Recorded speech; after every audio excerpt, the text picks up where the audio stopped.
दोस्तों बहुत बहुत स्वागत है आपका प्राइम टाइम माइक विद अनुराग मुस्कान में।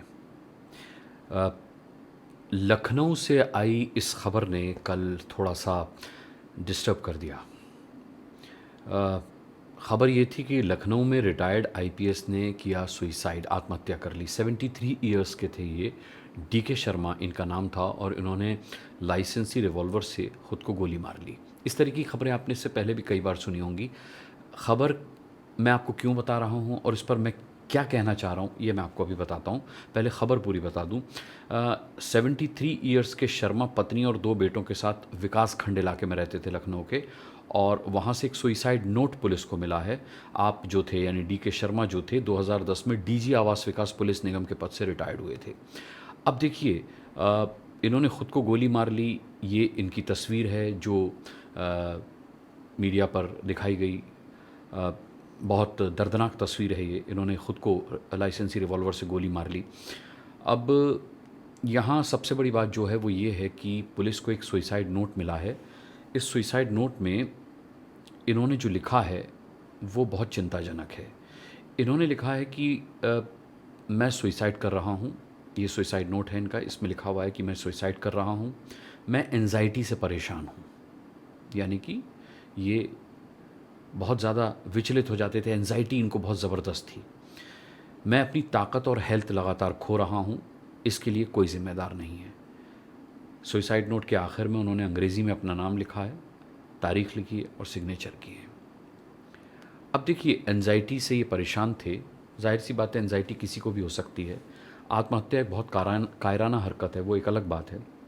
लेकिन 73 ईयर्स के डीके शर्मा जी को और इतने उच्च प्रशासनिक पद से रिटायर्ड हुए व्यक्ति को ये बात तो पता होगी कि आत्महत्या करना जो है वो एक कायराना हरकत है। बावजूद इसके उन्होंने ये कदम उठाया। इस खबर के अंत में जितने भी अधिकारी उन्हें जानते थे उनके बयान हैं और वो बहुत हैरत अंगेज़ हैं। उनके बयान हैं कि डीके शर्मा ऐसा कर सकते हैं, ये उन्होंने कभी सपने में भी नहीं सोचा था। क्यों? क्योंकि वो बहुत हँसमुख इंसान थे, बहुत खुश रहने वाले, खुश रखने वाले इंसान थे। यहाँ तक कहा गया कि ये बहुत ज़िंदा दिल इंसान थे। दोस्तों, खबर इसी में है। खबर ये नहीं है कि किसी ने आत्महत्या कर ली, खबर ये नहीं है कि वो कितना पढ़ा लिखा था, कितना बड़ा अधिकारी था। खबर ये नहीं है कि वो अपने पीछे कितने लोगों को छोड़ कर के गया है। खबर ये है कि एक खुश मिजाज इंसान, एक ज़िंदा दिल इंसान एंजाइटी का शिकार था, परेशान था। यानी डीके शर्मा सबको हंसते हुए तो दिखते थे, लेकिन वो अंदर से टूटे हुए थे, अंदर से किसी बात को लेकर के परेशान थे। 73 इयर्स की एज थी तो जाहिर सी बात है कि बच्चे भी सेटल हो चुके होंगे, और इतने बड़े प्रशासनिक अधिकारी के बच्चे हैं तो उनके फ्यूचर को लेकर के भी कोई आशंका नहीं की जा सकती। बाकी तो मैं बहुत ज़्यादा डिटेल नहीं जानता, लेकिन मैं इतना ज़रूर दावे के साथ कह सकता हूँ कि 73 इयर्स के एक रिटायर्ड आईपीएस अफ़सर को, अगर वो ज़िंदा दिल है, अगर वो खुशनुमा इंसान है और बावजूद इसके अगर वो एंजाइटी का शिकार है, तो इसके पीछे की वजह क्या किसी ने जानने की कोशिश की होगी जब तक वो जीवित रहे? या लोग यही मानते रहे कि वो एक खुशमिजाज इंसान है, वो एक ज़िंदा दिल इंसान है? बड़े बड़े पुलिस अधिकारी लिख रहे हैं, बड़े बड़े अधिकारी जो हैं उनके साथ काम किए हुए वही लिख रहे हैं कि हमें यकीन नहीं हो रहा कि शर्मा जी ऐसा कदम उठा सकते हैं, वो ऐसा कर ही नहीं सकते। बहुत बड़ा मैसेज है, बहुत बड़ा संदेश है। कभी भी उस इंसान को जो हँसता हँसाता रहता हो, ज़िंदा दिल दिखाई देता हो, होता भी हो, हम लोग ये मान लेते हैं कि उसको कोई दुख तकलीफ़ ही नहीं होगी, उसके अंदर कोई टूटन ही नहीं होगी। और कई बार हम जाने अनजाने में उस इंसान को और ज़्यादा तकलीफ़ दे जाते हैं कि अब भी हँस रहा है इसका मतलब हमारी बात का इस पर असर नहीं हुआ। हम चाहते हैं कि हम जब रोएं तब वो रोए, हम जब हँसें तब वो हँसे, हम जब परेशान हों तब वो परेशान हो। अगर हमारे साथ वो भी बैठकर रोने लगा, अगर हमारे साथ बैठकर वो भी परेशान होने लगा, तो फिर हमें चुप कौन कराएगा? हमारी परेशानी का हल कौन ढूँढेगा? ये हम नहीं जानना चाहते। हमें बस ये लगता है कि वो सब कुछ जानने के बाद भी नॉर्मल है इंसान। हो सकता है उसके अंदर हमारी परेशानी का सॉल्यूशन चल रहा हो, लेकिन हम उसे अपने साथ परेशान देखना चाहते हैं। मैं एक लार्जर प्रोस्पेक्ट में बात कर रहा हूँ, सिर्फ डीके शर्मा जी की बात नहीं कर रहा। डीके शर्मा जी का तो मैंने सिर्फ उदाहरण लिया है कि वो होशनुमा इंसान थे, जिंदा दिल इंसान थे, लेकिन अपने सुइसाइड नोट में वो लिख कर जा रहे हैं कि मैं एंजाइटी का शिकार हूँ, मेरी सेहत, मेरी हेल्थ इससे लगातार ख़राब हो रही है और मैं अब और नहीं सह सकता।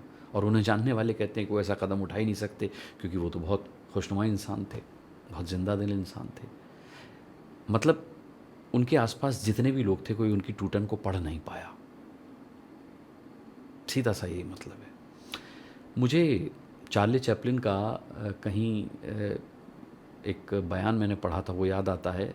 चार्ली चैपलिन ने कहा था कि मुझे बारिश में भीगना बहुत पसंद है, क्योंकि तब लोग मेरे आंसू नहीं देख पाते। वरना लोगों को आश्चर्य होगा कि अरे चार्ली चैपलिन भी रोता है। ये एक परसेप्शन है कि जो खुश रहता है हमेशा, वो रो नहीं सकता, उसे तकलीफ़ नहीं हो सकती। जबकि मेरा मानना ये है कि जो ज़िंदा दिल लोग होते हैं, जो खुश मिजाज लोग होते हैं, जो खुशनुमा लोग होते हैं, वो कहीं ना कहीं अंदर से बहुत टूटे हुए होते हैं। बहुत तकलीफ़, बहुत संघर्ष उन्होंने देखा होता है, और उसके बाद उन्होंने जीने के लिए यही रास्ता चुना होता है कि खुश रहो और सबको खुश रखो। लेकिन कई बार हम ये भूल जाते हैं। हमें लगता है कि वो खुश इसलिए हैं क्योंकि उन्हें किसी के दुख, दर्द और तकलीफ़ से फ़र्क ही नहीं पड़ता। और कई बार हम उन पर बहुत दबाव बना देते हैं अपनी दुख तकलीफ़ का, बहुत प्रेशर क्रिएट कर देते हैं, और नतीजा वही होता है जो डीके शर्मा जी का हुआ। मैं फिर कह रहा हूँ कि आत्महत्या करना एक कायराना हरकत है, क्योंकि मैं ये मानता हूँ कि आप खुद की ज़िंदगी ख़त्म नहीं करते, आप जिनको पीछे छोड़ जाते हैं ज़िंदगी आप उनकी ख़त्म करते हैं। लेकिन मैं ये भी मानता हूँ कि एक इंसान मरने से पहले ये लिख रहा है कि मैं मरने जा रहा हूँ, मैं एंजाइटी का शिकार हूँ। उसने वक्त भी लिया होगा, सोचा भी होगा, और आखिर में उसने ये फ़ैसला किया कि मैं ख़ुद को ख़त्म कर लूँ। तो वो कितना एक्सट्रीम पर पहुँच चुका होगा अपने एंजाइटी लेवल के साथ। लोग उसे खुशनुमाई समझते रहे, लोग उसे ज़िंदा दिली समझते रहे, और वो इस दुनिया से रुखसत हो गया। आपके आसपास जो लोग हंसते हैं, हंसाते हैं, उनको वैल्यू कीजिए, उनकी कदर कीजिए, क्योंकि वो केवल ज़िंदा दिल नहीं है, वो ज़िंदा दिली बांट रहे हैं। उनसे वो सबक लीजिए ज़िंदगी को जीने का। हो सके तो उनसे बात कीजिए, उनसे जानिए कि क्या तकलीफ़ रही है आपकी ज़िंदगी में जो आप इतना हंसते हैं। वो बताएंगे आपको। आपको हौसला मिलेगा, हिम्मत मिलेगी, ताकत मिलेगी।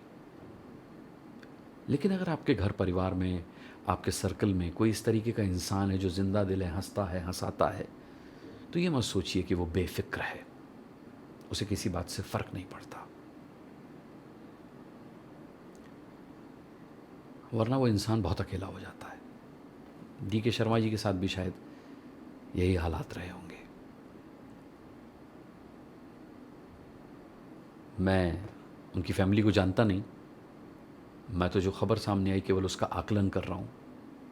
एक ज़िंदा दिल खुशनुमा इंसान एंजाइटी का शिकार हो गया, और लोगों को यकीन नहीं हो रहा कि उसने आत्महत्या कर ली। कितने दूर रहे होंगे वो लोग उनसे, जो उसे सिर्फ खुशनुमा ज़िंदा दिल समझते रहे, जो वो बाहर से दिखता रहा, उसके अंदर कोई झाँक कर नहीं देख पाया, उसकी तकलीफ़ को कोई समझ नहीं पाया। ये गलती आप कभी मत कीजिएगा। रिश्ते, संबंध, प्यार बहुत मुश्किल से पनपते हैं, बहुत मुश्किल से कायम होते हैं, ख़त्म तो एक झटके में हो जाते हैं। तो जो रिश्ते, जो प्यार आपके पास हैं, उन्हें सहेज करके रखिएगा, उन्हें वैल्यू कीजिएगा। बस इतना ही निवेदन है, और इसी निवेदन के साथ मैं ये उम्मीद करता हूँ कि आप अपना बहुत बहुत ख्याल रखेंगे। मैं भी अपना बहुत बहुत ख्याल रखूँगा।